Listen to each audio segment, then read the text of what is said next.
Hi friends, welcome to a brand new week. I come back with some of your interesting reactions to episode 15 of Uthando Nesithembu season 8. Hi ke eyokuqala ke i-comment isuka ku-Doberman othi uMusa is the same as uCody Brown. If you guys don't know who Cody Brown is, he is a white man who is also a polygamist. He married 3 wives. Baba ney'ngane ey'ningi nje impela, kanti ke izinto zaqala ke ukushintsha eseshada ke lo wesine.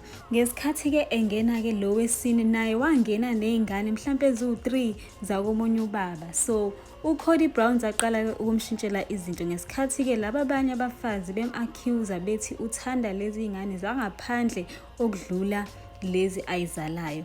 Of course ke sana zazikhona ezinye inkinga babebhekana nazo, but the main thing was ukuthi i-attention eyiningi uyinika lo gcina laba abanye akasabanaki. So ke sana lo qala unkosikazi wakhetha ukuhamba kwaku number 3 and then kwalandela number 2 then kwase kwaba number 1. Wasala ke lo gcina kodwa even today nje baneyinkinga benalo ogcina. But ke sana, if you wanna watch the show, it's called Sister Wives. You can find it on TLC. Angazi noma isadlala yini ku DStv, but yeah. And then ke uMandisa uthi all Mayeni wants is for uMusa to say I've wronged you away and unaway. Please forgive me. I'm sorry. Ngizozama ukwenza kahle noma kancane. Why is that difficult for this man to say those important words? Umfazi uyabrusha with smooth words. Akabonge nje imali yakhe, otherwise ngabe akanamfazi. And then Miss K uthi Musa is selfish and a narcissist. He denied Mayeni to hold a thankful prayer after having an operation. Now that naye he got sick, he wants Mayeni to come to his thankful ceremony. Oh, Musa is a narcissist who does not want to be held accountable. Anna uthi she's been hurt so much that she cares less. And then Uthandeka uthi I fully understand Mayeni's anger. Ulungile uthi yo Mayeni has been hurt in this marriage. Ungobeni uthi so this Mayeni doesn't see the reason why Umselegu is thankful to be alive. Everything is a joke and a grudge to her. I pity her children. Being raised by such an angry mother is sad. Her husband is not well. Could this bickering not wait for another time? You, such a foolish woman who lacks peace within. Umama Khale uthi he keeps dismissing her feelings. That's why she goes back to the past. He should account and apologize. Everything is about him. He's self-centered.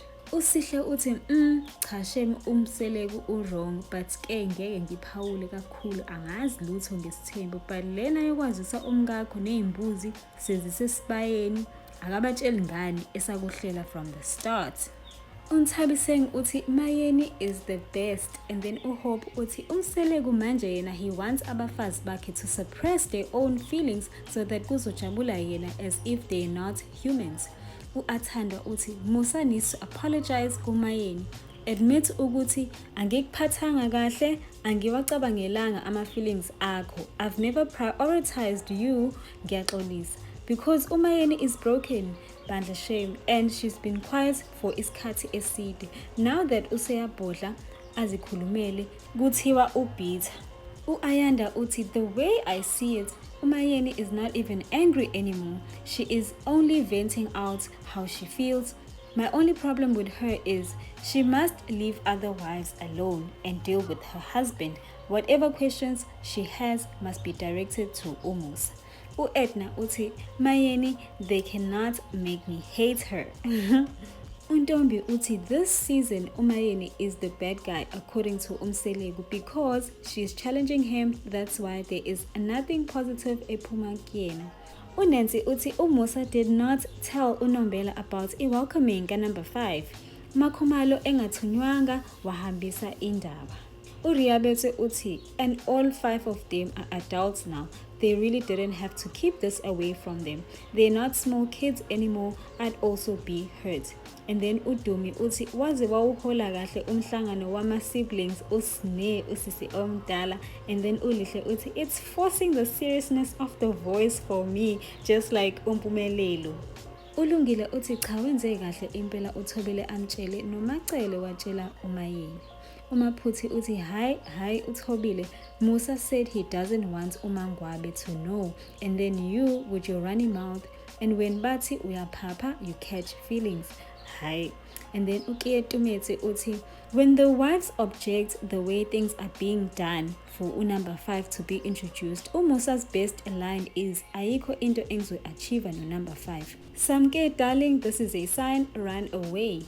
Okay, so kule comment yasekugcineni, I do want to say ukuthi I think uMusa meant ukuthi he won't be able to achieve izinto afuna ukuyi-achieve no number 5 if the wives keep objecting kuyo yonke into. I don't think ukuthi bethi nje ngeke a-achieve lutho. If the wives were to just accept yonke into, then yonke into izohamba smooth, yonke into afuna ukuyenza no number 5 uzokwazi ukuyenza with no hindrance yabo. And then uMbali uthi yini bethi number 5 uyintombi ngoba uselotsholiwe nje. Angithi phela umamkhulu wacela umsele ukuthi the day ezomkhombisa yena akamlethe eselotsholiwe, hayi intombi. Umsele did that and umamkhulu was happy, waze wamembathisa. So uMangwabe, uMayeni noMakhumalo bacabanga ukuthi umnyango wavalwa after sebengenile bona. Uzizo uthi, I love how they let Usne address her siblings about their family issue as the older one. I'm sure somehow it will boost her sense of belonging as she always complains and feels inferior amongst her siblings. uNombu yena uthi uMayeni ngathi uhamba ngelinye ke igiya manje. uThembelihle uthi waze wamangala uStevie Wonder bembuza umbuzo. And then uMalo uthi bese kuba sengathi uyasukelwa mase kuthiwa uyaphapha. Ubani omthume ukuthi ayotshela uMangwabe.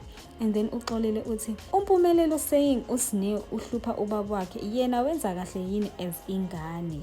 I-advocate ithi le ndlela yokukhuluma oyiqalayo abo iyeke izoqhatha noGogo Flow. And then uSnehlanhla uthi and then ivoice. Guys, I saw a lot of comments bekhuluma ngevoice ka-Abo. Guys, cela simyeke please. Angithandi ngo-Abonge please nje ngicela singayi. Please guys, ngiyangicela nje yo. uCebi uthi mina I love uShibase uyi-straight talker, akalibele encitheza ukuze athandwe.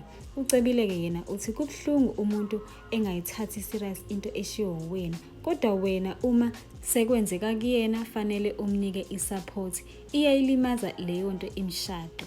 uNomathemba yena uthi kusizani ngoba konke lokhu abakutshela umseleku kumseleku kungena ngapha kuphume ngapha. Umseleku kuzidumela nje unumber 5 ekhanda lakhe futhi uyabona ukuthi usekhathele ukubancenga into uzoyenza ngendlela yakhe ngoba uma ebatshela bavusa indaba ezindala. Wenze kahle impela, waqhubeka nokwenza umsebenzi ubabakhe. uNothando-ke yena uthi hayi cha, uyamhlanyisa unumber 5 akenza mshini.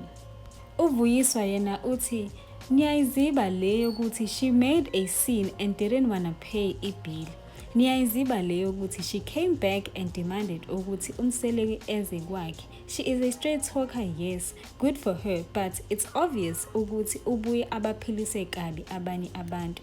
And umseleki told her ukuthi akuphileki kwakhe. Mina I love her, but kokunye shame uyayibaqa. Ukhona uthi mina sengizwela umseleku ngathi untekenteke nasegazini i-stress salomuzi wakhe. Hayi kodwa naye wazifaka ezinkulumeni amakhosikazi angaka akasoze wakuthola ukuphumula emphefumulweni wakhe. Ubuyise izitsha wazigcwalisa umuzi. Phela abantu besifazane abaziwani bengabangi indoda kangakanani sebeyishare beba u5. Hayi mina ngisaba ingozi eyokwenzeka ngelinye ilanga, uyomelwa inhliziyo.